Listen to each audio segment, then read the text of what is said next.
അല്ല, കോടതി വിധി സ്വാഗതം ചെയ്യുന്നു. കോടതി വിധി സ്വാഗതം ചെയ്യുന്നു. ആ കുറ്റക്കാരാണെന്ന് കോടതി ഇപ്പോൾ വിധിച്ച പ്രതികൾക്ക് നല്ല ശിക്ഷയാണ് കിട്ടിയിരിക്കുന്നത്. പക്ഷേ ഈ കേസിൻ്റെ തുടക്കം മുതൽ മഞ്ജു വാര്യർ പറഞ്ഞു ഇതിനകത്തൊരു ഗൂഢാലോചനയുണ്ട് എന്ന്. പിന്നീട് പ്രോസിക്യൂഷനും കണ്ടെത്തിയത് ഗൂഢാലോചന ഉണ്ട് എന്നാണ്. ഒന്നാം പ്രതിയും പറഞ്ഞത് ഇതൊരു കൊട്ടേഷനാണ്, ഗൂഢാലോചനയുണ്ട്. അതിജീവിതയും പറഞ്ഞത് അത് തന്നെയാണ്, കൊട്ടേഷനാണ്. അപ്പോൾ ഒരു കൊട്ടേഷൻ എന്ന് പറയുമ്പോൾ അതിൻ്റെ പിന്നിലൊരു ഗൂഢാലോചന ഉണ്ടാവുമല്ലോ.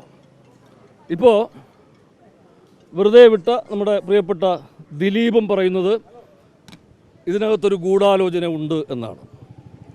അപ്പോൾ എന്ന് പറയുമ്പോൾ പൊതുസമൂഹം ഇപ്പോൾ വിശ്വസിക്കുന്നതിനകത്തൊരു ഗൂഢാലോചനയുണ്ട്. അപ്പോൾ തീർച്ചയായും അങ്ങനെ ഒരു ഗൂഢാലോചന ഉണ്ട് എന്നുള്ളത് കൃത്യമായിട്ട് അന്വേഷിക്കട്ടെ. അപ്പോൾ ആ ഗൂഢാലോചന ഉണ്ട് എന്ന് ഇപ്പോൾ ഏതാണ്ട് ബോധ്യമായിരിക്കുന്നു. എല്ലാ മാധ്യമ വാർത്തകളിലും ഒക്കെ വന്നിരിക്കുന്നത് അങ്ങനെ തന്നെയാണ്. അപ്പോൾ അത് ഇപ്പോൾ വ്യക്തമാകേണ്ടതുണ്ട്. എന്താണ് ഗൂഢാലോചന, ആരാണ് ഗൂഢാലോചന നടത്തിയത്, ആർക്കെതിരെയൊക്കെയാണ് ഈ ഗൂഢാലോചന നടന്നിട്ടുള്ളത്, അത് കൃത്യമായി കണ്ടെത്തണം. അപ്പോൾ ഇതിപ്പോൾ എല്ലാവരും ഒരുപോലെ ഒരേ സ്വരത്തിൽ ഗൂഢാലോചന എന്ന് പറയുമ്പോൾ കോടതിക്ക് മാത്രം അത് ബോധ്യമായില്ല എന്ന് പറയുന്നു.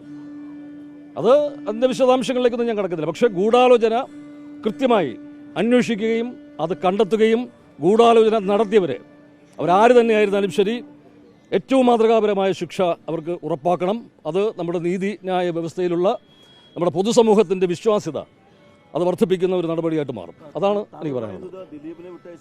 എനിക്കതിനെക്കുറിച്ചൊന്നും ഞാൻ കൂടുതൽ അതിൻ്റെ ഒരു വിശദാംശങ്ങളിലേക്കോ അതിൻ്റെ മറ്റു ന്യായ വിചാരങ്ങളിലേക്കൊന്നും ഞാൻ കിടക്കുന്നില്ല.